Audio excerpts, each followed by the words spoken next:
Mark, chapter 8. About this time, another large crowd had gathered, and the people ran out of food again.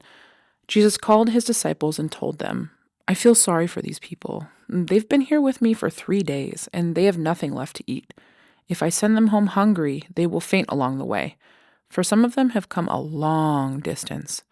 His disciples replied, "How are we supposed to find enough food to feed them out here in the wilderness?" Jesus asked, "How much bread do you have?" 7 loaves, they replied.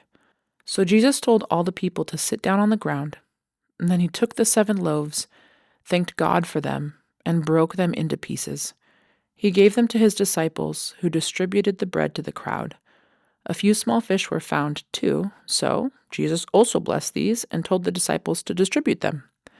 They ate as much as they wanted. Afterward, the disciples picked up 7 large baskets of leftover food. There were about 4,000 men in the crowd that day, and Jesus sent them home after they had eaten. Immediately after this, he got into a boat with his disciples and crossed over to the region of Dalmanutha.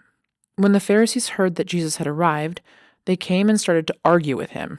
Testing him, they demanded that he show them a miraculous sign from heaven to prove his authority. When he heard this, he sighed deeply in his spirit and said, "Why do these people keep demanding a miraculous sign? I tell you the truth, I will not give this generation any such sign." So he got back into the boat and left them, and he crossed to the other side of the lake. But the disciples had forgotten to bring any food, and they had only 1 loaf of bread with them in the boat. As they were crossing the lake, Jesus warned them, "Watch out, beware of the yeast of the Pharisees and of Herod." At this they began to argue with each other because they hadn't brought any bread. Jesus knew what they were saying, so he said, "Why are you arguing about having no bread? Don't you know or understand even yet? Are your hearts too hard to take it in? You have eyes. Can't you see? You have ears. Can't you hear? Don't you remember anything at all? When I fed the 5,000 with 5 loaves of bread, how many baskets of leftovers did you pick up afterward?" 12, they said. "And when I fed the 4,000 with 7 loaves, how many large baskets of leftovers did you pick up?" 7, they said. "Don't you understand yet?" he asked them.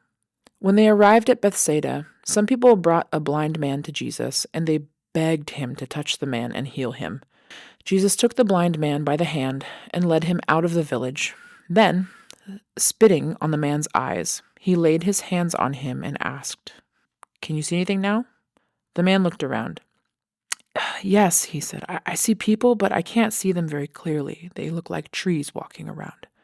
Then Jesus placed his hands on the man's eyes again, and his eyes were opened. His sight was completely restored, and he could see everything clearly. Jesus sent him away, saying, "Don't go back into the village on your way home." Jesus and his disciples left Galilee and went up to the villages near Caesarea Philippi. As they were walking along, he asked them, "Who do people say I am?" "Well," they replied, "some say John the Baptist, some say Elijah, and others say you are one of the other prophets." Then he asked them, "But who do you say I am?" Peter replied, "You are the Messiah." But Jesus warned them not to tell anyone about him. Then Jesus began to tell them that the Son of Man must suffer many terrible things and be rejected by the elders, the leading priests, and the teachers of religious law. He would be killed, but 3 days later he would rise from the dead. As he talked about this openly with his disciples, Peter took him aside and began to reprimand him for saying such things. Jesus turned around and looked at his disciples, then reprimanded Peter.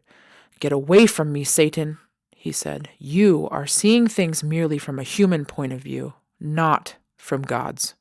Then, calling the crowd to join his disciples, he said, "If any of you wants to be my follower, you must give up your own way. Take up your cross and follow me. If you try to hang on to your life, you will lose it.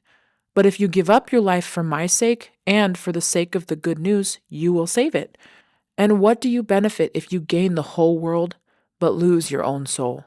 Is anything worth more than your soul? If anyone is ashamed of me and my message in these adulterous and sinful days, the Son of Man will be ashamed of that person when he returns in the glory of his Father with the holy angels."